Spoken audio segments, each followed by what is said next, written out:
सूक्ष्म सूतार निखुण कारीगर बांधशिल्पी घनश्याम मेहेर तांकर हाथर स्पर्शरे जीवंत होईची बांध कला। एबे सूक्ष्म सूतारे से तैयारी करिसंती जगन्नाथ सुभद्रा एवं बलभद्रंकर चित्र जेउथिरे से पूरी रथयात्रा को देखी एबे वाल हैंगिंग करिसंती।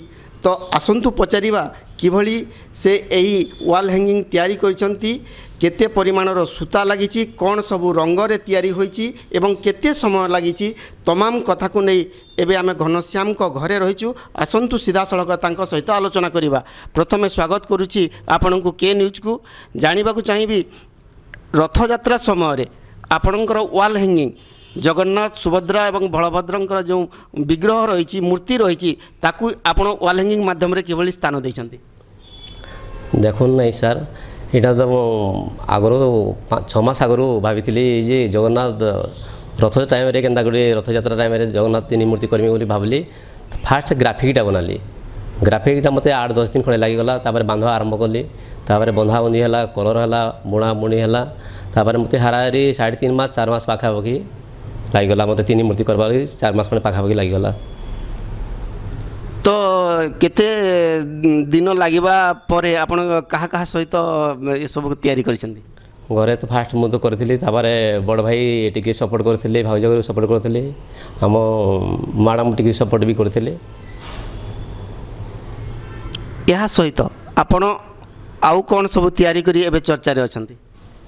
आगु तो छोट छोट डिजाइन मान बहुत बनाई, सोरा आठ है, जंगल पर होता, जेनटा कि शंख पर होता, गणेश पर होता, विभिन्न प्रकार सोरा आर्ट होता, बहुत किसी वाल हैंगिंग बनाई। एबे जगन्नाथ पर तो ये जस्ट कराई तार पर करवार हिसाब चली 10 अवतार रे, जेनटा 10 फुट बाय 10 फुट 10 अवतार गुट करवार लगी ग्राफिकटा आरंभ कराई। तो आमे देखुलु आपण को जो अति सूक्ष्म सूतारे एसबू जो तैयारी करिसंती पाखापाखि जो परिश्रम करती ता हिसाब रे कोन आपण को पारिश्रमिक मिले। कलाकार तो परिश्रम तो कहीं तो दे नहीं पारन, क्यों जिते कामटे भगवान दे कलाकार तो काम तो करबार पड़वा। सी लस हो कि जहाँ हो भी इच्छा जिते अच्छे से चली। विभिन्न समय आपण अनेक गुड़े वाल हैंगिंग तैयारी करिसंती, केतेबेले पशु पक्षींकर, केतेबेले सबुज बनानीर, केतेबेले अनेक शाढ़ीर भी कलाकृति आपण देखै पारिसंती। तो ये सूक्ष्म सूतार जादूरे आपण को राज्य सरकार हो एवं केंद्र सरकार हो कि किसी गिनीज वर्ल्ड ऑफ रिकॉर्ड रे आपनकर स्थान अछि कि नहीं। हाँ, मोर तो 2006 रे स्टेट अवार्ड मिलता, आउ 2006 रे 2टा मिलता। स्टेट अवार्ड मिलता, डीएन अवार्ड मिलता, जेने समलिंग उपरे आउ सुनाबेश जगन्नाथ उपरे स्टेट अवार्ड डीएन अवार्ड मिलता। तापर ग्राफिक उपरे 2015 रे लिम्का बुक ऑफ रिकॉर्ड होता, आउ 2022 रे इंडिया बुक ऑफ रिकॉर्ड रे स्थान होता।